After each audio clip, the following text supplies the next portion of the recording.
Clash Royale's 20-win challenge is officially in full swing, so here are the top 5 decks to play in Clash Royale. Let's get right into it. Number 1. Giant Skeleton, Goblin Drill. Now this is one of the Giant Skeleton Archer Queen decks that have become super popular, and it's a very interesting style of chip deck. That means that the whole goal of this deck is to slowly but surely chip damage away from the opponent's towers with the Goblin Drill. The whole idea is you're trying to make positive trades on defense and then turn that positive trade into just a Goblin Drill onto the opponent's arena tower. So on defense, you have some very effective options. The Archer Queen is sort of the center of this deck's defense. You want to make sure to protect her, and if you are facing a deck with lightning, well then you're going to make sure that you want to space her out with your cannon and other troops so that the opponent cannot get any sort of lightning value. Giant Skeleton is sort of your tank, and cannon and Goblin Drill both serve as effective buildings. That is one thing to keep in mind, is that you do actually have 2 buildings in this deck. So against those mere Electro Giant beatdown players, well then you have tons and tons of buildings to stall out those giants. This deck also has a relatively fast cycle, meaning that you're going to be able to cycle to multiple of your cards in a single defense. Moving on to the offense of this deck, for the most part you're just going to be chipping away at the opponent's tower with the Goblin Drill. However, you can sometimes build up bits of a counter push as well. Your defensive cards are rather tanky, so they'll oftentimes survive a defense, allowing you to push into the opponent's offense. Now, the one deck that you will struggle against with this type of build is some sort of Lava Hound deck. So against those decks, you're going to want to make sure that you always save your Archer Queen for the Lava Hound push, and try your best to either distract or kite the opponent's units with your ground units. If you can't use your ground units to kite the troops to the opposite lane, sometimes you can use your ground units to actually kite your units together and group them so that a fireball will be able to get more value. All in all, a very fast style of deck, definitely takes a little bit to pick up and play. Number 2. Mega Knight, Ram Rider, Bridge Spam. Now, with the recent buff to the Ram Rider, this deck is back and honestly very effective and annoying to face. This is the epitome of a bridge spam style of deck. So throughout the match, you're going to be applying high amounts of pressure onto your opponent's towers. Starting off the match, I'm usually going to cycle either my Bandit, my Royal Ghost, or my Electro Spirit in the back because I like to keep my opponents on their defensive toes. After that, you're mostly going to be focusing on defending your opponent's pushes, making positive elixir trades, and then counter pushing with your heavy offensive units. So, starting off with the defense, you have many options. The Archer Queen by herself is very effective, but you also have the Royal Ghost for splash, and the Bandit, whose charge can actually mitigate things such as a Princess Dash or even a Sparky's charge. Against air units, you have the Archer Queen, you have the Ram Rider to snare and slow the units down, and you also have the Lightning, which can take care of lots of medium to heavy units. Lastly, you have the Mega Knight, whose big drop is very effective at dealing with huge ground pushes. Mega Knight is rather expensive, so you will have to use your own judgment to decide whether or not to use the Mega Knight or instead spend elixir on, say, a Bandit and a Royal Ghost. Moving on to the offense is another point that makes me just absolutely love. You can build many different types of pushes, and the type of push you build usually depends on what sort of surviving units you have after a successful defense. The easiest style of push is just to go in with a big steamroll style of push. Alternatively, you can also apply double lane pressure. If you have a push going down one lane, send a Bandit or Royal Ghost down the opposite lane and watch as your opponent struggles to defend in both of those lanes. Overall, a solid and easy deck to pick up and play. Number 3. Miner Balloon Cycle.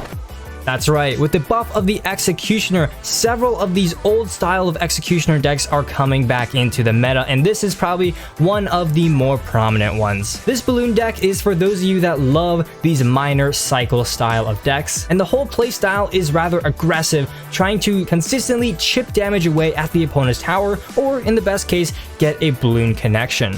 Starting off the match, I'm always cycling cards. I want to get to my miner and begin chipping damage away from my opponent's arena towers. On the defensive end, this deck's defense is so plain and simple. The Executioner Tornado combination will be one of your biggest tools to defend your opponent's pushes.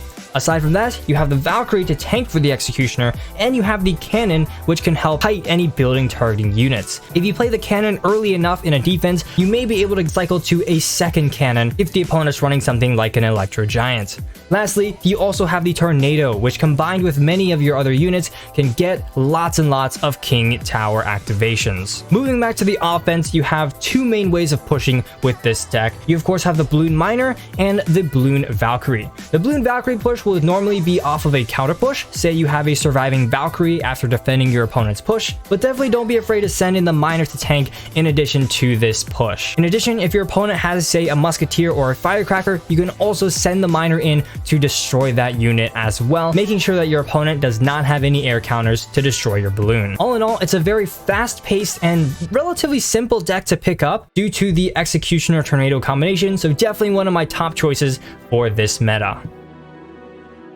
Number 4, Mighty Miner Bait. Now this is one of the new style of bait decks, and I'm just gonna start this breakdown by straight up saying this is not an easy deck to play.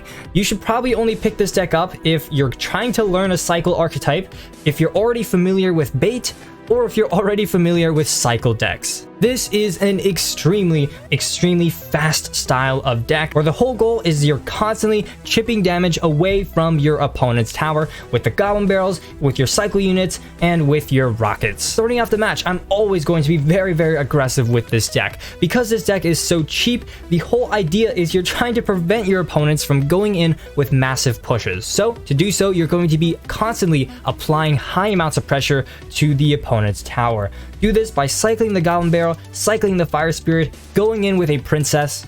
All of these will cause your opponents to force out a response. Lastly, towards the end of the match, when you're trying to close things out, you can also rocket cycle the rest of the tower. In double elixir time, you can realistically get 2 rockets onto the opponent's tower, and in triple elixir time, you can often get away with 3 or even more rockets to finish off the opponent's tower. Now that's great. The offense can be nice and simply explained. The defense is where things will get very rough. Starting off, you have the Cannon to distract any sort of building targeting units. Like other decks with the Cannon, this is a relatively fast cycle deck, so if you're against something like an Electro Giant, it may be useful to try to cycle to a second Cannon just to make sure that those troops won't connect with your tower. Secondly, you have the Mighty Miner, which will serve as your sort of mini tank of the deck. It has lots of HP and can very easily deal with high hit point units. Then you also have the Princess, which is very important in this deck. Make sure you protect the Princess and play her at a far enough distance such that the opponent's troops will not be able to reach her. Lastly, you also have a defensive rocket. I cannot stress enough how important this is. I mean, just look at this deck. You don't really have that much high damage output on defense. All in all, it's a very fast style of deck. You're trying to constantly apply pressure onto the opponent's tower to prevent them from building up the big pushes that they want. Number 5, Balloon Freeze.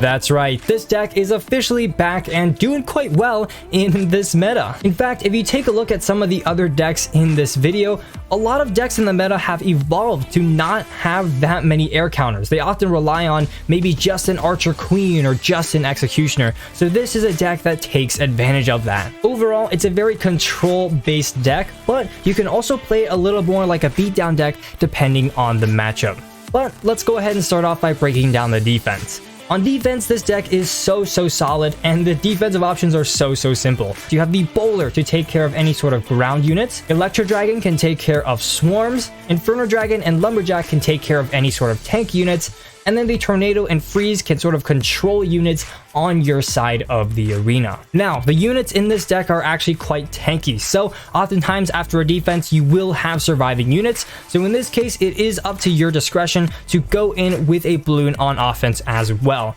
Generally, the deciding factor for me is whether or not the opponent has a big spell in cycle. You can also just go in with a traditional Lumberjack balloon push, or even a Barbarian Barrel balloon push at the bridge. These types of pushes are a little bit quicker quicker, you can play them if your opponent makes a big commitment in the back, or if you just have a big elixir advantage. And combining this push with the tornado and the freeze can be very effective at getting that balloon to the arena tower. Now, in addition to this balloon, if the opponent just has a lot of air counters, you also have one additional way where you can try to sneak away with a win, and that is with the bowler. Because the bowler's attack range is so large, if you utilize the tornado and the freeze properly to line the opponent's troops up, you can oftentimes get a bowler to connect massively onto an opponent's tower, giving you 500, 600, 700 damage or even more. Overall, the pacing of this deck is relatively slow and controlled. However, in those moments of offense, you want to attack extremely fast and extremely quickly with the balloon and the lumberjack.